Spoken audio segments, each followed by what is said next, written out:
दोस्तों 30 दिसंबर 2006 की बात है। सुबह के 5:30 बजे थे। इराक के बगदाद में अमेरिका के 12 सैनिकों ने हथकड़ी में जकड़े सद्दाम को फांसी देने वाले जल्लाद को सौंप दिया था।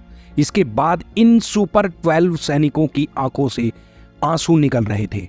हाथ में पवित्र कुरान लिए हुए सद्दाम हुसैन हताश नजर आ रहे थे। इस दौरान उन्होंने किसी तरह का कोई विरोध नहीं किया, सिर्फ फांसी के वक्त काला नकाब पहनने से साफ इनकार कर दिया। घड़ी में 6 बजते ही सद्दाम को फांसी के फंदे पर लटका दिया जाता है। आज इस घटना को पूरे 17 साल बीत चुके हैं। इराक पर 2 दशक तक शासन करने वाले तानाशाह सद्दाम हुसैन की कहानी आज मैं आपको सुनाने जा रहा हूं, जिसके मरने पर अमेरिकी सैनिक भी रो पड़े थे।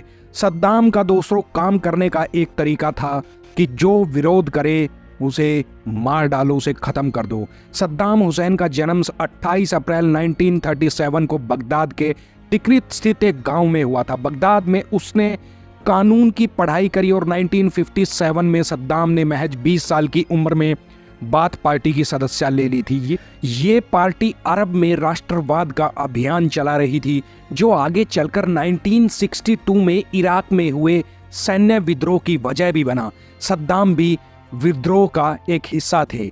1979 में सद्दाम हुसैन ने उस समय के जनरल बकर के खराब स्वास्थ्य को मुद्दा बनाया और उस बात पर उनको इस्तीफा देने के लिए मजबूर कर दिया और खुद देश का 5वां राष्ट्रपति अपने आप को घोषित कर दिया। सत्ता संभालते ही सद्दाम ने अपने प्रतिद्वंदियों को एक एक करके मारना शुरू कर दिया था।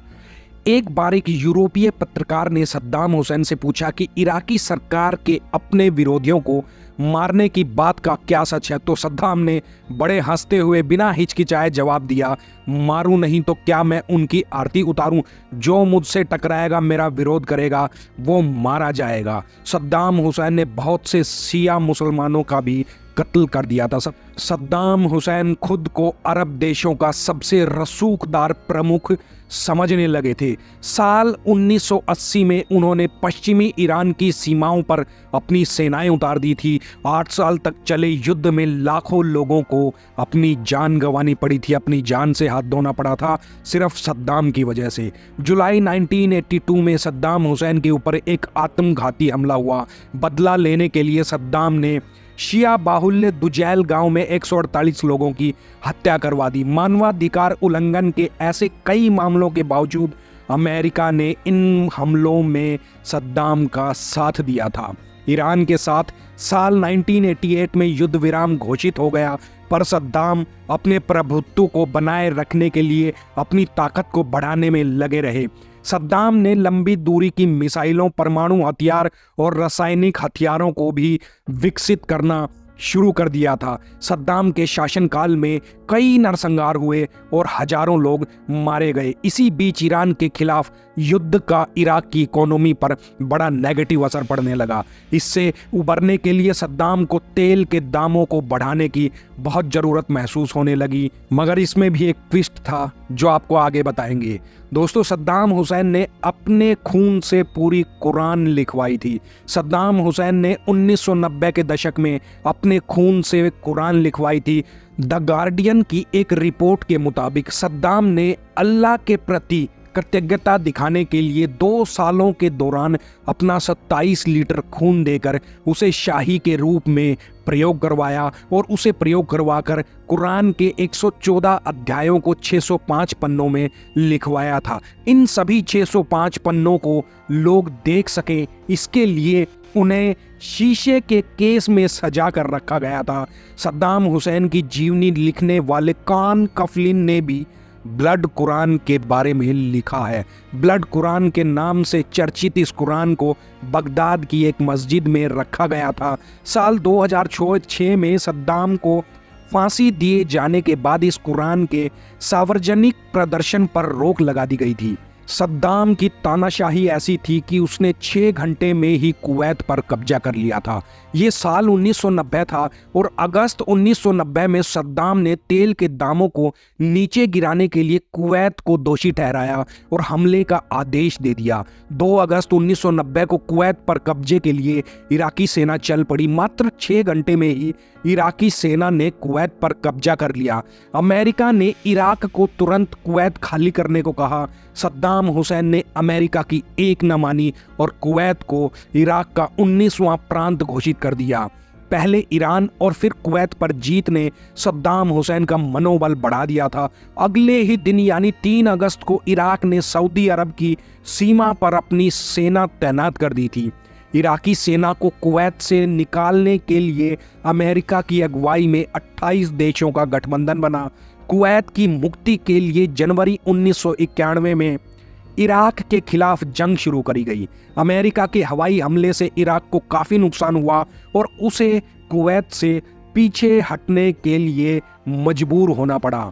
इस संघर्ष में हजारों इराकी सैनिक मारे गए और पकड़े गए। इराक के कई तेल के कुओं में इराक ने खुद ही आग लगा दी, जिसकी वजह से उसे खुद भारी आर्थिक नुकसान उठाना पड़ा। एक किस्सा ऐसा भी है दोस्तों, जिससे पता लगता है कि सद्दाम हुसैन ने अपनी खिज उतारने के लिए मतलब किस हद तक वो गुजर गए थे। खाड़ी युद्ध के बाद बगदाद में 5 सितारा अल रशीद होटल बनवाया गया था। कहा जाता है कि सद्दाम हुसैन के कहने पर होटल के मुख्य गेट के हाल के में जो टाइल्स लगी थी उस पर उस वक्त के अमेरिकी राष्ट्रपति जॉर्ज डब्ल्यू बुश की तस्वीर बनाई गई थी। वो सीनियर जॉर्ज डब्ल्यू बुश थे, वो बाद वाले नहीं थे। इस होटल में दुनिया के बड़े नेता आते थे और उन्हें बुश की तस्वीर को अपने जूतों से रौंदते हुए जाना पड़ता था।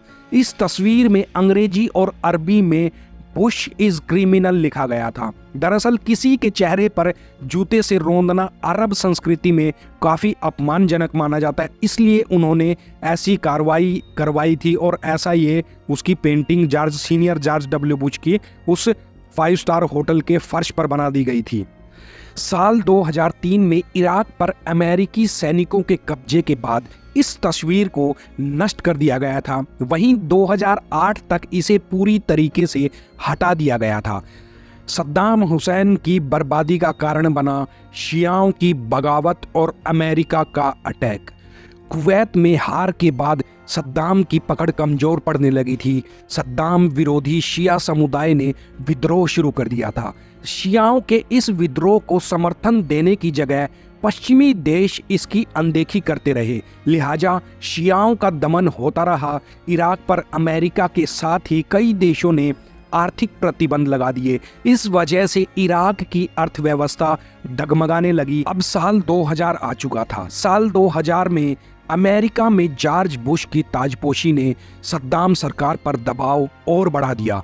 2002 तक बुश ने सद्दाम को तानाशाह और दुनिया के लिए खतरा बताया। साथ ही कहा कि इराक ने सामूहिक विनाश के हथियार बना रखे हैं जो पूरी दुनिया के लिए खतरनाक हैं।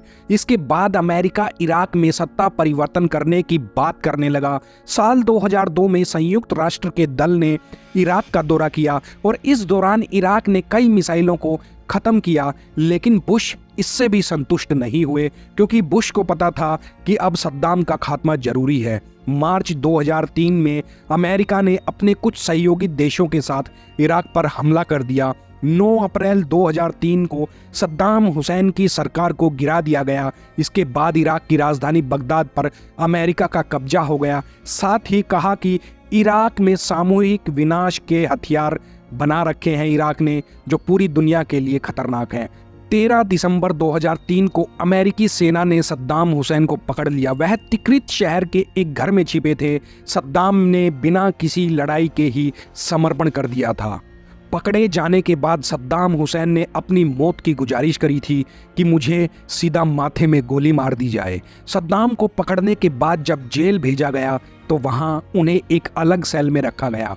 उसके साथ अमेरिका के मिलिट्री पुलिस कंपनी के चुने हुए 12 सैनिक भी रहते थे। इन सैनिकों को सुपर 12 का नाम दिया गया था। सद्दाम हुसैन पर कई मामलों में मुकदमा चलाया गया। दुजैल नरसंहार के आरोप के रूप में सुनवाई के बाद सद्दाम हुसैन को 5 नवंबर साल 2006 को मौत की सजा सुनाई गई और दिसंबर में इराक की अपील सुनने वाली अदालत ने उसकी अपील खारिज कर दी। जब सद्दाम हुसैन को फांसी की सजा सुनाई गई तो उसने कोर्ट से गुजारिश की थी कि फांसी पर लटकाने की बजाय उसे सीधा माथे में गोली मार दी जाए। सद्दाम हुसैन का कहना था कि वो इराकी मिलिट्री कमांडर की हैसियत रखता है, हालांकि कोर्ट ने उसकी इस अपील को ठुकरा दिया। 30 दिसंबर 2006 की बात है। सुबह के 3 बजे सद्दाम हुसैन को जगाया गया। उसके बाद उसे बताया गया कि उसे कुछ घंटों बाद फांसी दी जाएगी। फांसी से कुछ क्षण पहले सद्दाम ने अमेरिकी सैनिक स्टीव हचिकिंसन को बुलाया और उसे अपनी रेमंड व्हील कलाई वाली घड़ी सौंप दी। हचिकिंसन ने इनकार करना चाहा, लेकिन सद्दाम ने उसकी कलाई में घड़ी पहना ही दी।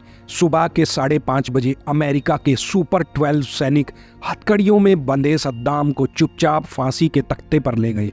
जैसे ही सद्दाम को फांसी पर लटकाने वाले जल्लाद को सौंपा गया, अमेरिकी सैनिक भी ये मंजर देखकर रोने लगे। उनकी भी आंखों में आंसू आ गए थे। इराक के राष्ट्रीय सुरक्षा सलाहकार मोफोज अल रुबेई फांसी दिए जाने के प्रत्यक्षदर्शी थे।